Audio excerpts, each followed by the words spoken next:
Oke, Bismillahirrahmanirrahim. Assalamualaikum warahmatullahi wabarakatuh. Waalaikumsalam Waalaikumsalam warahmatullahi warahmatullahi wabarakatuh. wabarakatuh. Alhamdulillahirrabbilalamin. Kita panjatkan puji dan syukur kehadirat Allah Subhanahu wa Ta'ala karena pada hari ini kita masih diberi kesehatan, diberi kekuatan, keyakinan, dan semangat untuk mengikuti perkuliahan perdana dalam mata kuliah SPI, Sejarah Peradaban Islam. Ini adalah kuliah perdana SPI yang diampu oleh saya, Andi Suwirta, dan Ibu Leli Yulipar. Sebagaimana saya sampaikan di dalam WhatsApp group bahwa perkuliahan ini akan dikelola oleh kami berdua dan kami sepakat berbagi tugas. Saya akan mengawal, membimbing Anda hingga ujian tengah semester. Nanti Ibu Leli akan membimbing Anda hingga akhir semester. Walaupun begitu, saya akan tetap terus mengikuti, memantau perkuliahan ini sehingga bisa berjalan lancar sampai akhir semester.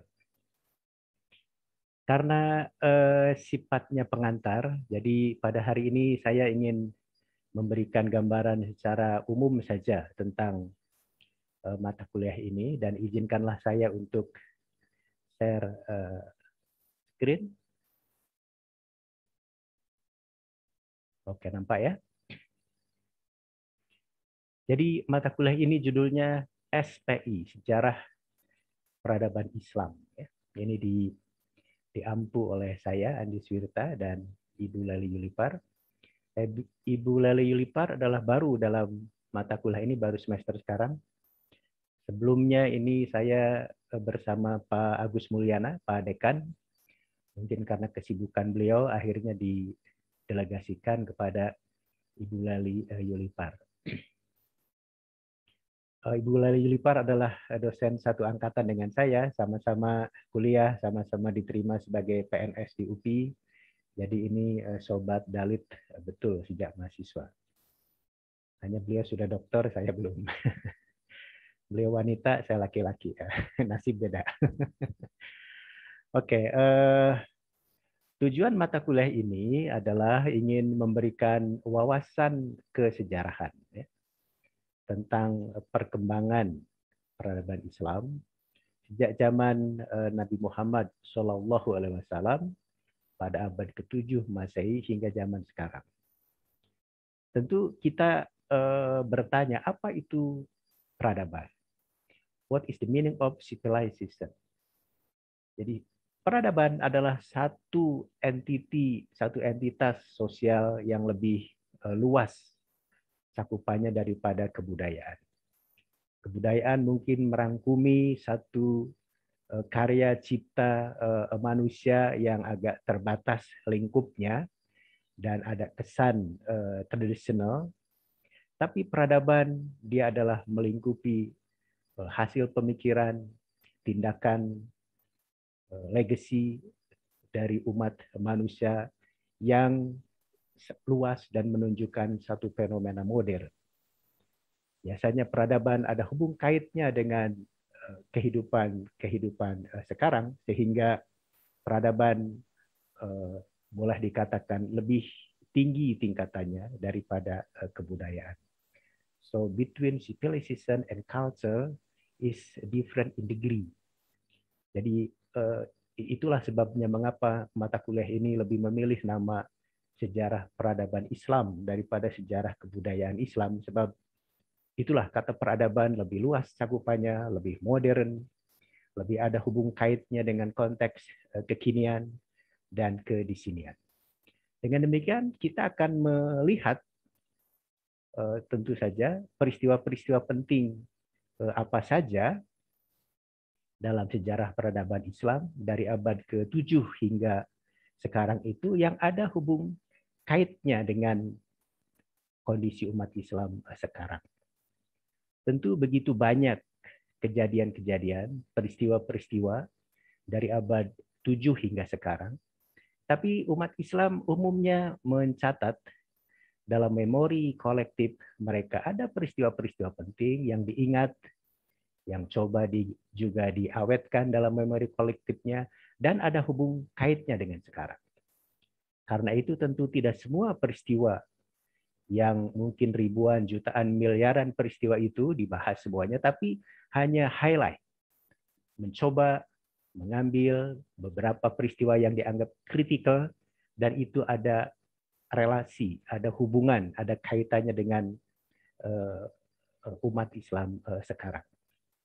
Jadi karena itu juga tentu saya dengan Ibu Lali tidak akan memberikan perkuliahan secara detail, karena ini akan menjadi juga porsi dari mahasiswa untuk memilih topik-topik yang sesuai tentang peristiwa-peristiwa penting dalam sejarah peradaban Islam dari abad 7 hingga sekarang. Jadi silakan Anda dari sekarang mulai memikirkan, saya akan memilih topik, memilih peristiwa apa untuk dikaji, untuk dianalisis, untuk dipresentasikan dalam PPT, dan nanti akan dibuat makalah individunya. Itulah satu-satunya tugas yang harus Anda kerjakan selama 1 semester, untuk memilih peristiwa yang dekat dengan memori, dengan wawasan sejarah Anda.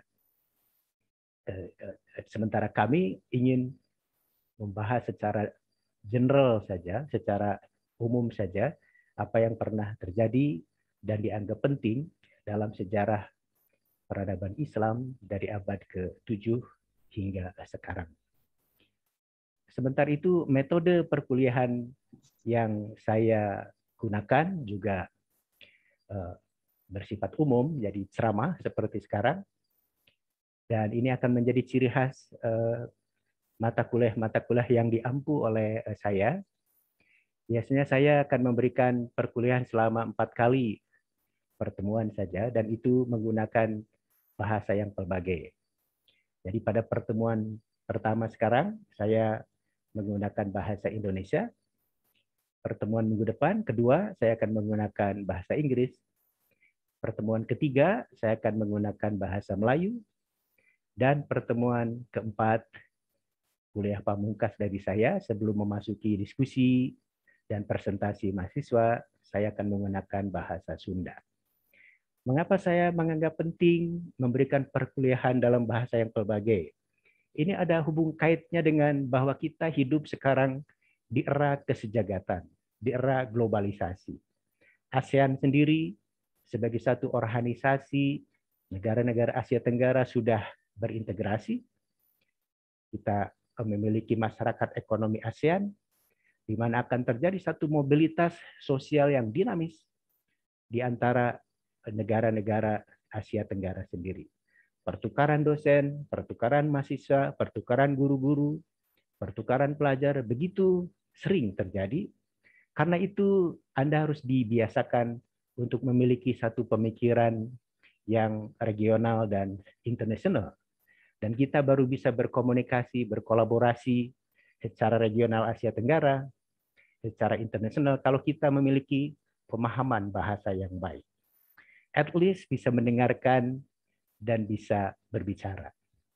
Jadi siapa tahu ada pertukaran pelajar masa sejarah, Anda dikirim ke Universitas Chulalongkorn di Bangkok, Thailand.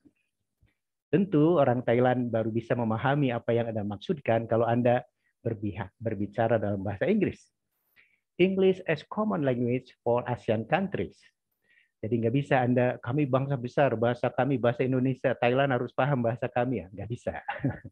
Orang Thailand pun punya bahasa sendiri, dan pemimpin-pemimpin Thailand sepakat bahwa bahasa komunikasi negara-negara ASEAN as common language is English.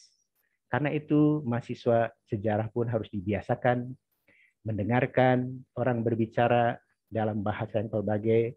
Syukur kalau Anda bisa juga memahami dan berbicara.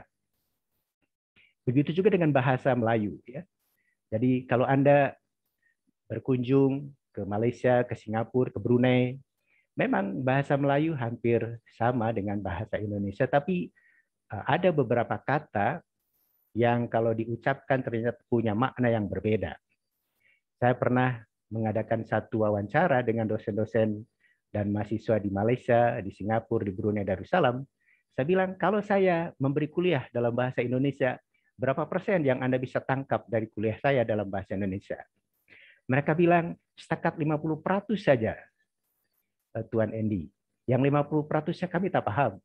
Jadi walaupun bahasa Indonesia ini adalah akarnya dari bahasa Melayu, tapi karena negara-negara berbudaya Melayu itu mendirikan negara bangsa yang berbeda-beda, akhirnya berdampak juga bagi perkembangan bahasa Melayu. Karena itu penting bagi Anda memahami bahasa ini supaya ketika pergi ke Malaysia, ke Brunei, ke Singapura, tidak terjadi salah paham. Saya ambil satu contoh kata yang begitu beda maknanya dan bisa salah paham. Ya. Jadi misalnya kata lumayan. Lumayan bagi bahasa Indonesia adalah sederhana saja, praise saja. Tapi bagi orang Malaysia, orang Singapura, orang Brunei, lumayan itu tinggi sekali. Jadi bisa menimbulkan salah paham. Jadi ada TKW, tenaga kerja wanita bekerja di Malaysia, ditanya oleh majikannya, berapa selisih awak masa kerja sebagai amah di Indonesia? TKW-nya bilang, ya lumayan lah Tuan. Majikannya kaget, di sini tak boleh digaji lumayan, sederhana saja. Setakat ahli korporat saja yang boleh dapat gaji lumayan. Jadi betapa beda makna lumayan bagi kita dan bagi negara-negara Singapura, Malaysia, Brunei. Ada satu kata lagi yang juga tidak boleh diucapkan, terutama bagi laki-laki, adalah kata butuh. Ya. Nah, butuh tidak boleh. Nanti Anda akan ditangkap polisi, ya. Atau dadah. Dadah. Butuh dalam bahasa Melayu itu artinya, mohon maaf, alat kelamin laki-laki, ya. Jadi sementara dadah dalam bahasa Melayu itu artinya narkotik, narkoba. Jadi kalau Anda ketemu dengan orang Malaysia, Singapura, Brunei, mau berpisah, Anda bilang dadah, nanti Anda ditangkap polisi, dianggapnya Anda membawa narkoba, membawa narkotik. Atau Anda memberi ceramah di hadapan pelajar-pelajar Malaysia, banyak perempuan, kemudian Anda bilang, yang kita butuhkan sekarang adalah, nanti pelajar-pelajar perempuannya pada takut, ya, kok orang itu bawa-bawa nama alat kelaminnya sendiri. Jadi disitulah pentingnya, bagus juga Anda nonton film Upin Ipin tuh ya, supaya paham ya. Seronoknya. Dan bahasa itu, apakah bahasa Indonesia, bahasa Inggris, bahasa Melayu. Terakhir pertemuan keempat saya akan memberikan kuliah dalam bahasa Sunda. Itu memang harus digunakan. Bahasa itu kalau tidak digunakan akan lupa. Ya. Contoh bahasa Sunda. Bahasa ibu saya bukanlah bahasa Sunda, tapi bahasa Jawa Indramayu, bahasa Jawa Cirebon. Saya sehari-hari bicaranya bahasa Jawa Ngapak. Bahasa Jawa Ngapak, yang orang Ngapak, orang Kepenak. Ya. Tapi karena saya lama tinggal di Bandung, alhamdulillah bahasa Sunda saya lancar. Ya. Dan mengapa saya harus memberi kuliah sekali-kali dalam bahasa Sunda? Karena Bandung adalah pusat budaya Sunda. Saya amat tertegun dengan seorang profesor dari Jepang, Profesor Mikihiro Moriyama, ketika diundang untuk memberi ceramah umum di fakultas kita, di IPS UPI, Profesor Moriyama memberikan ceramah dalam bahasa Sunda. Jadi mahasiswa IPS UPI pun terkagum-kagum bagaimana profesor dari Jepang begitu lancar, begitu fasih menganalisis budaya dan sejarah Sunda dalam bahasa Sunda. Sementara mahasiswa sendiri ketika bertanya kepada Profesor Moriyama dalam bahasa Indonesia, karena tidak ngerti dalam bahasa Sunda. Nah, jadi bahasa itu harus dipakai, harus digunakan. Kalau tidak, lupa. Coba Anda introspeksi, mengapa Anda belajar bahasa Inggris dari SD sampai sekarang perguruan tinggi. Itu nggak bisa-bisa karena Anda tidak mempraktekannya. Ya. Dengan alasan malu, dengan alasan takut salah. Orang Barat sendiri kalau bicara bahasa Indonesia, kalau mereka salah wajar, sebab bahasa Indonesia bukan bahasa mereka. Kita juga begitu, kalau kita bicara dalam bahasa Inggris, banyak salah-salah. Ngapain malu? Bukan bahasa kita. Yang penting orang lain mengerti. Itu saya pikir seni dalam berkomunikasi. Itu tentang metode perkuliahan saya. Jadi hanya 4 kali pertemuan saja. 10 kali pertemuannya akan dimanfaatkan oleh presentasi mahasiswa, ya. Makalah individu berdasarkan pilihan topik peristiwa yang Anda pilih dari sejarah peradaban Islam. Silahkan bebas, ya. Yang penting ada kaitannya dengan sejarah peradaban Islam dari abad 7 hingga sekarang. Mau kajiannya di mana juga silahkan.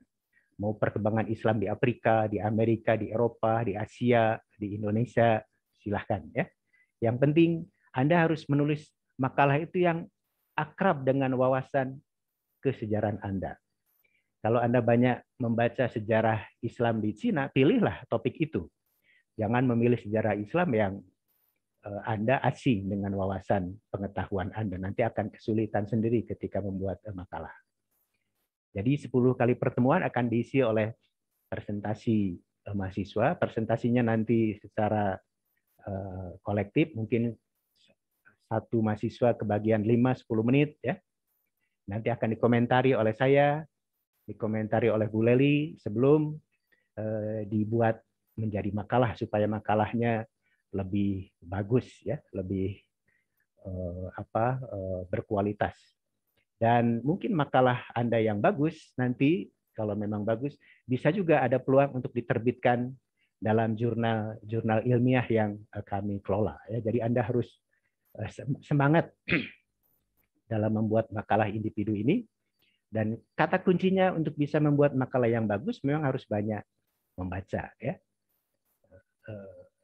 Dan itu akan kelihatan bahwa bacaan Anda itu luas, nampak dalam daftar pustaka yang Anda gunakan, ya. Jadi membuat makalah, kalau daftar pustaka yang Anda gunakan itu banyak, menunjukkan Anda banyak membaca. Tapi kalau membuat makalah, daftar pustakanya hanya satu, menunjukkan Anda hanya satu sumber rujukannya. Itu menunjukkan Anda kurang luas wawasannya. Dan kemudian diikuti juga dengan UTS, ujian tengah semester, dan ujian akhir semester bersifat online. Dengan demikian selama 1 semester kita akan mengadakan perkuliahan selama 16 kali, ya. 4 kali pertemuan saya dengan Bu Leli memberikan ceramah umum. 10 kali pertemuan akan diisi oleh presentasi dari mahasiswa dan komentar dari dosen, diseling oleh UTS, dan dipungkas oleh UAS, ujian akhir semester. Itu tentang teknis perkuliahan. Sekarang izinkanlah saya untuk memberikan juga satu gambaran secara highlight saja, secara umum saja tentang sejarah peradaban Islam. Oke, jadi seperti tadi saya katakan, sejarah peradaban Islam ini kita akan mulai dari zaman Nabi Muhammad Shallallahu Alaihi Wasallam.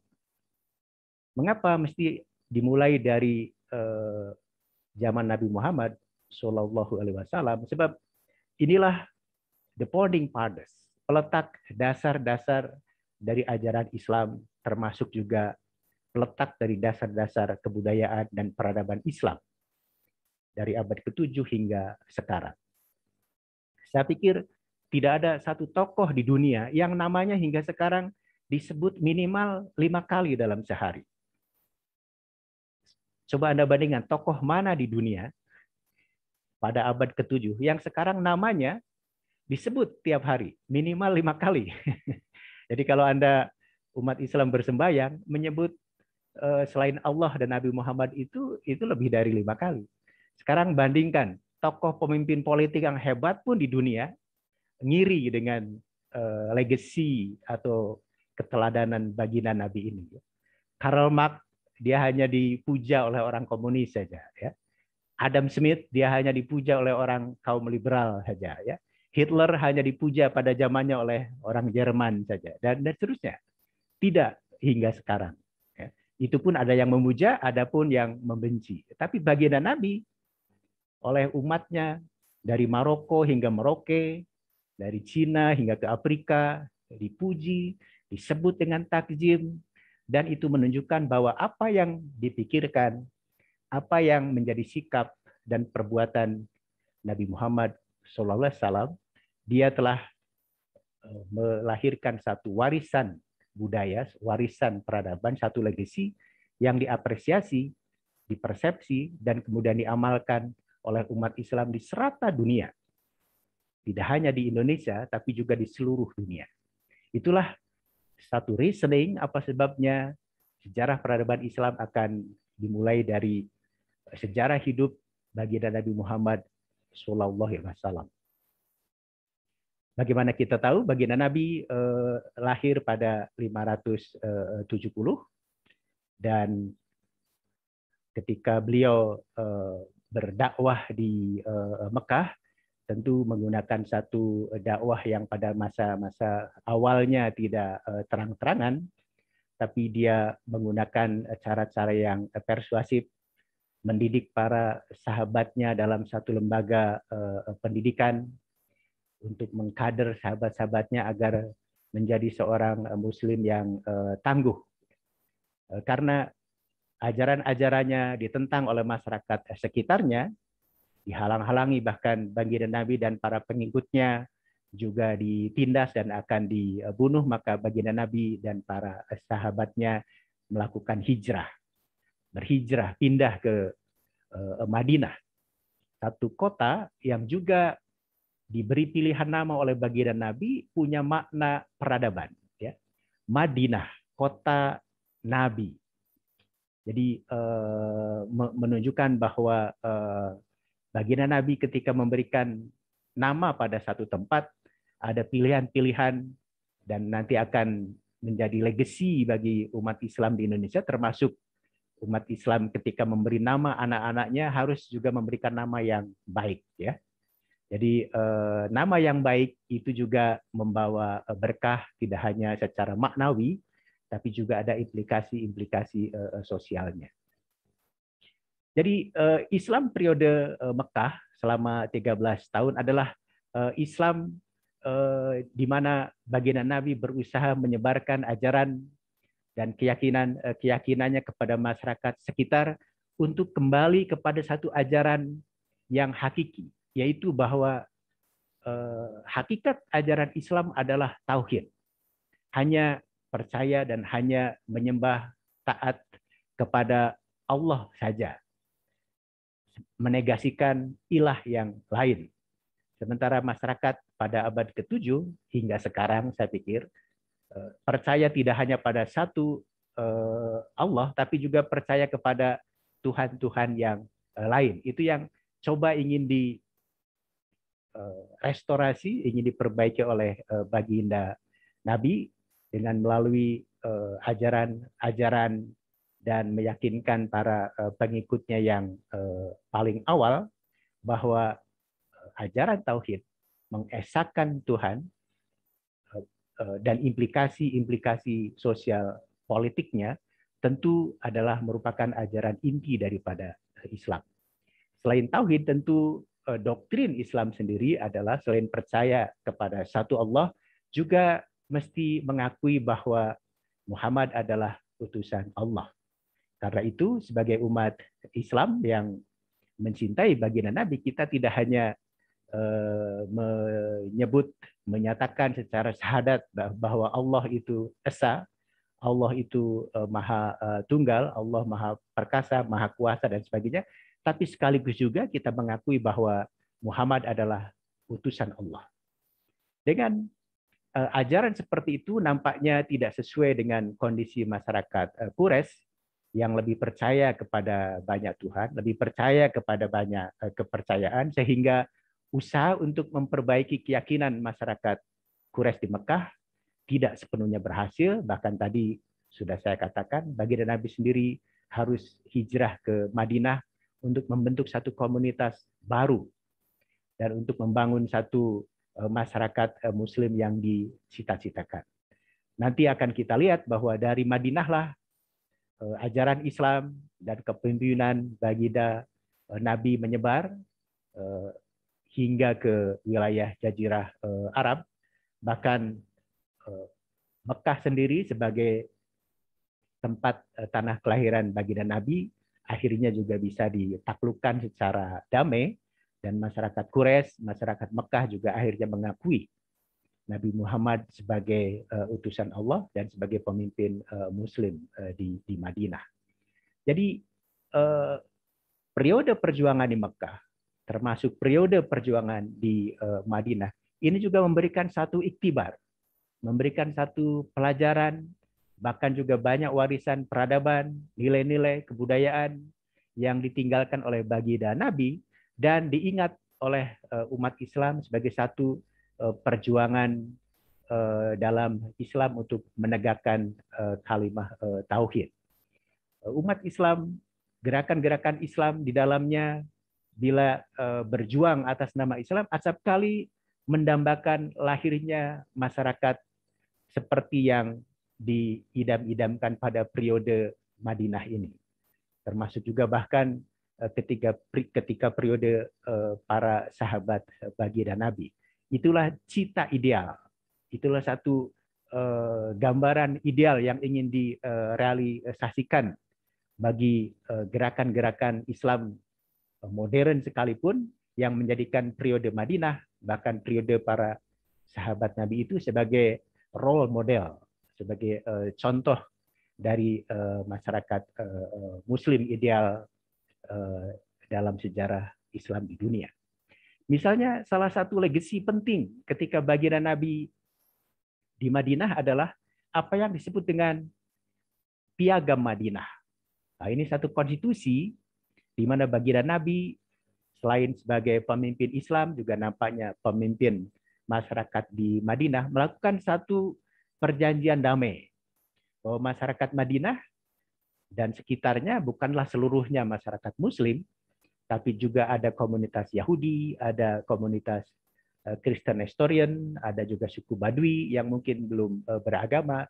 Baginda Nabi mengadakan kerjasama untuk mempersatukan umat yang beragam, yang plural di Madinah itu menjadi satu umatan wahidan, dengan satu perjanjian bahwa kekuatan-kekuatan kelompok-kelompok sosial yang beragam itu akan bekerjasama, tentu di bawah kepimpinan baginda Nabi yang bijak apabila menghadapi kekuatan-kekuatan musuh dari luar. Piagam Madinah, orang menyatakan ini adalah dasar-dasar konstitusi modern. Satu legasi kepemimpinan baginda Nabi sebelum Magna Carta pada abad ke-13 lahir. Jadi orang umumnya menyatakan konstitusi modern itu dimulai dari Magna Carta di Inggris. Tapi umat Islam menyatakan Piagam Madinah pada abad ke-8, pada abad ke-7, 630-an, sudah menunjukkan satu legasi konstitusi modern yang hingga sekarang juga diapresiasi dan dianggap satu cita ideal oleh umat Islam di Indonesia dan di seluruh dunia. Itulah beberapa legasi Islam ketika baginda Nabi hidup dan berjuang, apakah di Mekah, termasuk di Madinah, dan pada tahun 632 baginda Nabi meninggal dunia, dan kepemimpinan nanti akan dilanjutkan oleh para sahabat baginda Nabi yang telah dididik, yang telah dikader selama perkembangan Islam di Mekah, yaitu oleh tokoh-tokoh, oleh figur-figur yang dalam sejarah Islam sering dilabel, sering dikategorikan sebagai golongan as-sabiqunal awalun, para sahabat yang pertama kali memeluk agama Islam. Proses peralihan kepemimpinan dari baginda Nabi kepada para sahabatnya juga menjadi legasi bagi umat Islam. Bagi sebagian umat Islam menyatakan bahwa baginda Nabi menyerahkan kepemimpinan kepada para sahabatnya, tidak mewariskan kepada keluarganya. Ini satu bukti bahwa Islam adalah kompatibel, sesuai dengan kehidupan demokrasi. Sebagaimana kita ketahui bahwa ketika baginda Nabi meninggal dunia, kepemimpinan akhirnya jatuh kepada Abu Bakar As-Siddiq, salah satu anggota suku di Quraisy, bukan dari keluarga Hashim dari baginda Nabi. Jadi baginda Nabi tidak mewariskan kepemimpinannya misalnya kepada anaknya Fatimah perempuan atau kepada menantunya Ali bin Abu Thalib, betapapun nanti oleh golongan Syiah diklaim bahwa itulah salah satu fase penyimpangan dalam agama Islam, seharusnya kepemimpinan itu diwariskan, tapi baginda Nabi nampaknya lebih menyerahkan urusan kepemimpinan di dunia itu kepada mekanisme musyawarah, mekanisme mufakat di antara para sahabatnya. Begitu juga nanti kita akan lihat periode kepemimpinan para sahabat baginda Nabi. Dari zaman Abu Bakar As-Siddiq, dari zaman Umar bin Khattab, dari zaman Utsman bin Affan, dari zaman Ali bin Abu Thalib, mekanisme kepemimpinan, kebijakan-kebijakan kepemimpinan yang dilakukan juga amat beragam, amat berbeda-beda. Termasuk transfer of power, peralihan kekuasaan dari khalifah satu ke khalifah yang lain juga tidak seluruhnya sama. Ini menjadi satu legacy dan menimbulkan satu penafsiran bagi sebagian para pembaharu Islam bahwa mendirikan negara Islam itu tidak ada kewajiban. Sebab baginda Nabi sendiri tidak menganjurkan atau tidak menyatakan secara terus terang, dirikanlah negara Islam. Tapi yang lebih penting adalah semangat nilai-nilai Islam itu harus mewarnai kehidupan umat Islam. Mau apapun corak pemerintahannya, mau apapun bentuk negaranya. Jadi tidak masalah negaranya itu berbentuk kekaisaran, kerajaan, republik, monarki, atau yang lain. Yang penting adalah apakah kekuasaan yang ada itu mendukung terrealisasinya nilai-nilai dan ajaran Islam. Ini akan menjadi satu pangkal perdebatan bagi para pembaharu-pembaharu Muslim dari dulu hingga sekarang, termasuk di Indonesia. Mungkin kita masih ingat perdebatan antara Haji Agus Salim di satu sisi dengan Soekarno di sisi lain. Termasuk juga perdebatan antara Muhammad Natsir dengan Soekarno di sisi lain tentang apakah perlu bagi umat Islam di Indonesia untuk mendirikan negara Islam. Dan perdebatan itu pada akhirnya melahirkan satu gentleman agreement, satu kesepakatan yang bijak di antara golongan nasionalis sekuler dengan golongan nasionalis Islam bahwa negara Indonesia bukanlah negara agama, akan tetapi negara ini berfungsi untuk melindungi dan mengembangkan kehidupan beragama bagi warga negaranya. Sehingga orang menyatakan walaupun Indonesia adalah satu negara yang sekuler, tidak menjadikan Islam sebagai basis ideologinya, tapi kehidupan beragama, kehidupan Islam di Indonesia sendiri lebih semarak, lebih dinamis, dan ini merupakan satu hasil ijtihad, hasil interpretasi, dan kemudian juga realisasi dari pemimpin-pemimpin Islam ketika menafsir apa yang telah diwariskan atau menjadi legacy dari baginda Nabi dengan para sahabatnya. Saya pikir umat Islam di seluruh dunia sepakat bahwa sumber nilai bagi umat Islam itu adalah sama, yaitu Al-Quran dan As-Sunnah. Akan tetapi dua pusaka penting sebagai legacy dari baginda Nabi ini ketika dipersepsi, ditafsir, dan implementasikan oleh umat Islam di serata dunia, tadi dari Maroko hingga ke Merauke, ternyata para pemimpin Islam di serata dunia itu memiliki tafsir, memiliki pemahaman, dan memiliki aktualisasi yang berbeda-beda. Sehingga Islam itu sesungguhnya adalah satu agama yang sesuai dengan lambang negara kita, Bhinneka Tunggal Ika. Unity in diversity. Jadi betapapun umat Islam itu pegangan hidupnya sama, Al-Quran dan As-Sunnah, tapi dalam kenyataan sosial, kenyataan politik, ekonomi, dan sebagainya, umat Islam adalah tetap beragam. Berbeda-beda dalam sistem pemerintahan, dalam proses pembentukan negara, termasuk pun dalam kehidupan sehari-hari. Tapi kita ketahui bahwa apapun juga corak pemerintahan, sistem pemerintahan, termasuk kehidupan umat Islam di serata dunia, semuanya bila ditanya adalah tetap menyatakan pegangannya adalah Al-Quran dan As-Sunnah, dan tadi menjadikan baginda Nabi dan tentu para sahabat juga sebagai tokoh role model, ya, tokoh panutan. Tadi saya katakan baginda Nabi adalah tokoh yang selalu disebut oleh umat Islam di seluruh dunia. Ya. Jadi tidak hanya oleh orang Indonesia, ya, orang Cina, orang Afrika, orang Amerika, orang Eropa, manapun yang menganut Islam sebagai satu agama adalah memiliki satu keyakinan yang sama. Hanya implementasinya saja berbeda-beda antara umat yang satu dengan yang lainnya. Oke, jadi ini juga periode sahabat Nabi akan menjadi satu atau ditafsir, dipahami oleh para pembaharu Islam sebagai periode salaf. Periode yang juga ideal. Ya.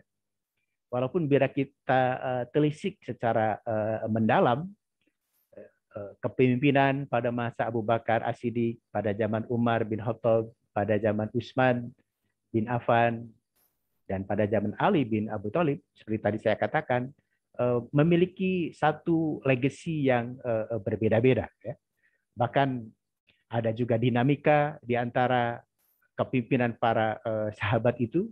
Bagi orang yang agak ekstrim menyatakan sesungguhnya dari keempat sahabat baginda Nabi itu yang mengakhiri sistem pemerintahannya agak normal hanya Abu Bakar As-Siddiq saja. Ya.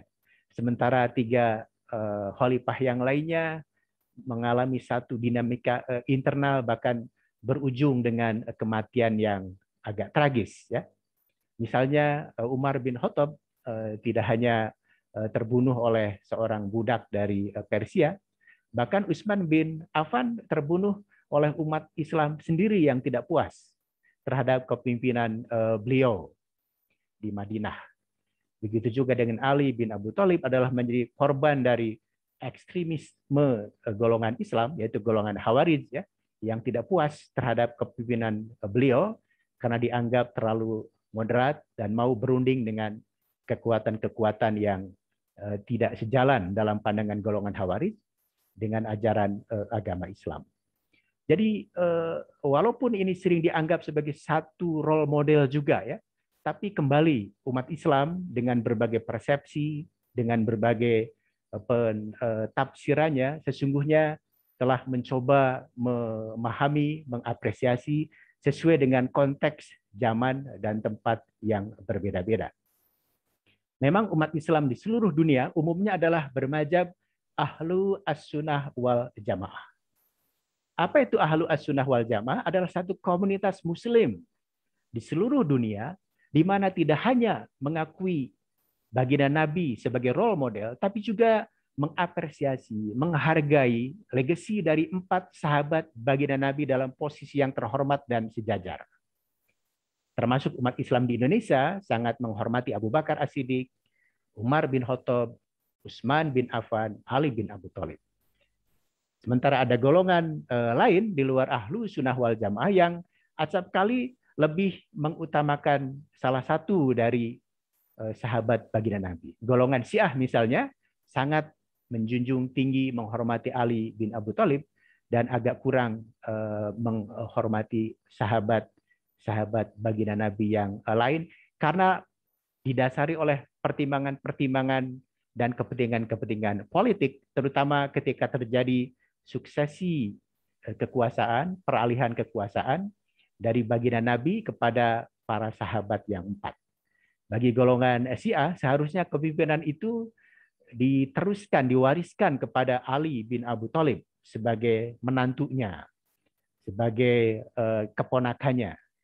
Tapi sebagaimana kita ketahui, proses sejarah pada masa itu lebih menjadikan Abu Bakar sebagai pemimpin yang disegani, berwibawa, dan bisa menggantikan kedudukan baginda Nabi sebagai pemimpin umat di Madinah.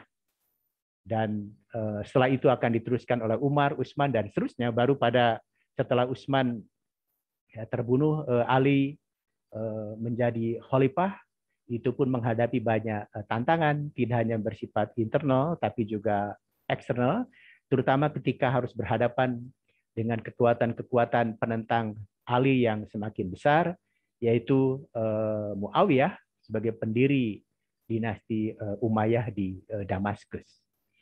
Saya pikir itu secara umum ya, dan ini narasi semacam ini sudah Anda pahami dengan baik kalau Anda membaca sejarah Islam di dunia, termasuk juga sejarah Islam secara umum. Karena itu penting juga Anda terus mengupdate wawasan kesejarahan Anda tentang sejarah peradaban Islam dengan terus membaca buku-buku yang relevan. Ya, saya menganjurkan Anda untuk membaca misalnya bukunya Ira M. Lapidus, ya. Bukunya Ira M.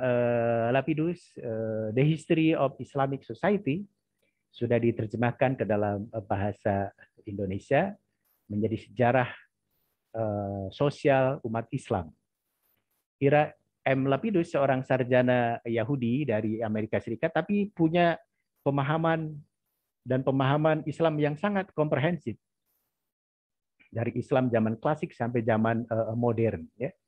Jadi dalam konteks ini saya pikir ketika kita membaca karya-karya Islam mungkin juga boleh punya sikap kritis, tapi penting juga untuk membaca kajian-kajian yang komprehensif dan mendalam betapapun ditulis oleh sarjana non-Muslim. Ya. Bahkan justru acap kali kalau ditulis oleh sarjana Muslim lebih banyak memuji-mujinya dan kita lupa dengan apa kelemahan kekurangan dari umat Islam. Sementara kalau ditulis oleh sarjana lain umumnya punya pandangan yang proporsional dan seimbang, walaupun kita tetap juga dibarengi oleh sikap kritis supaya pemahaman kita terhadap sejarah Islam dan legasinya dari masa lalu hingga sekarang tetap memiliki pemahaman dan pandangan yang seimbang juga. Bagus Anda baca bukunya Ira M. Lapidus. Anda juga boleh membaca bukunya Badri Yatim, Sejarah Peradaban Islam. Ini biasanya buku yang menjadi pegangan bagi mahasiswa-mahasiswa di UIN, Universitas Islam Negeri, karena Badri Yatim sendiri adalah dosen dari UIN Syarif Hidayatullah di Jakarta. Bukunya berjudul Sejarah Peradaban Islam. Buku-buku lain juga tentu kalau Anda searching di Atuk Google, Anda bisa akan mendapatkan banyak info tentang buku-buku yang berkaitan dengan sejarah peradaban Islam. Termasuk juga di dalamnya Anda bisa membaca artikel-artikel dalam jurnal yang banyak bisa Anda dapatkan dari internet. Dan saya sendiri mengelola sebuah jurnal yang bisa Anda searching, Anda bisa layari dalam alamat web jurnal saya, yaitu www.mindamas.com, www.mindamas.com. Di situ ada beberapa jurnal yang berkaitan dengan kajian-kajian Islam, seperti jurnal Insan Cita misalnya, Southeast Asian Journal of Islamic Studies in Indonesia and Southeast Asia. Jadi di era internet ini begitu banyak sumber-sumber berkaitan dengan sejarah peradaban Islam. Anda sebagai mahasiswa tinggal aktif mencarinya, aktif menambah wawasan, keilmuan Anda untuk bisa memahami lebih jauh tentang sejarah peradaban Islam. Dan hasil bacaan Anda itu nanti akan diuraikan dan juga akan dijelaskan dalam pilihan judul makalah Anda. Jadi seperti tadi saya katakan, pilihlah topik judul yang sesuai dengan wawasan Anda. Anda banyak membacanya dalam bidang apa, itulah yang harus Anda pilih. Sehingga ketika presentasi, Anda akan lebih memahami masalah yang Anda pilih, ya, daripada memilih masalah yang tidak Anda pahami, itu akan berimplikasi pada kesulitan-kesulitan bagi Anda sendiri. Saya pikir saya sudah 46 menit memberikan kuliah secara umum. Jadi saya pikir saya ingin mengakhiri kuliah secara umum ini. Kita akan beralih ke WhatsApp group untuk melihat komentar-komentar singkat Anda tentang perkuliahan pada hari ini. Jangan lupa ketika memberikan komentar, tuliskan nama lengkap Anda, nomor induk mahasiswa, kelas berapa, mungkin ada kelas dari senior di sini, ada yang junior ya, supaya saya paham, dan komentar singkatnya seperti apa. Komentar singkat boleh menurut pendapat sendiri, boleh juga berdasarkan hasil bacaan Anda dari artikel jurnal ataupun dari buku-buku yang telah Anda baca. Komentar singkat Anda dalam WhatsApp group merupakan bukti juga kehadiran Anda dalam kuliah dan akan mendapat poin 5. Kehadiran Anda dalam Zoom meeting juga tetap merupakan bukti Anda mengikuti perkuliahan daring dan akan mendapat poin 5 juga. Jadi kalau Anda hadir dalam kuliah daring, Zoom meeting, memberikan komentar singkat dalam WhatsApp group, Anda akan mendapatkan nilai 10 ya. Dan ini akan dicatat oleh KM yang hadir dalam daring sekarang, dan KM akan melaporkannya pada saya. Sementara komentar singkat Anda dalam WhatsApp group akan saya pantau dan akan saya masukkan ke dalam absen kehadiran Anda untuk mendapatkan poin 5 dengan memberikan komentar singkat. Saya pikir itu saja yang ingin saya sampaikan. Terima kasih. Tidak ada tanya jawab, lebih menekankan pada komentar Anda, belajar Anda menulis walaupun singkat, apakah dalam WhatsApp group ataupun nanti makalah ya. Jadi kalau Anda punya pertanyaan sebaiknya jawab sendiri dengan membaca artikel-artikel atau buku-buku yang Anda penasaran. Dan silahkan tuangkan dalam bentuk komentar singkat ataupun dalam bentuk makalah yang nanti akan tulis. Mari kita akhiri perkuliahan perdana pada hari ini dengan bersama-sama mengucapkan hamdalah. Alhamdulillahirrahmanirrahim. Komentar singkatnya ditunggu hingga jam 6 ya. Jadi kalau lewat dari jam 6 nanti tidak akan dianggap memberikan komentar karena sudah lewat. Masih ada waktu, kita hampir 1,5 jam lebih. Silakan Anda memberikan komentar singkat, dan jangan lupa karena ini adalah digabung, jadi mungkin dari sekarang KM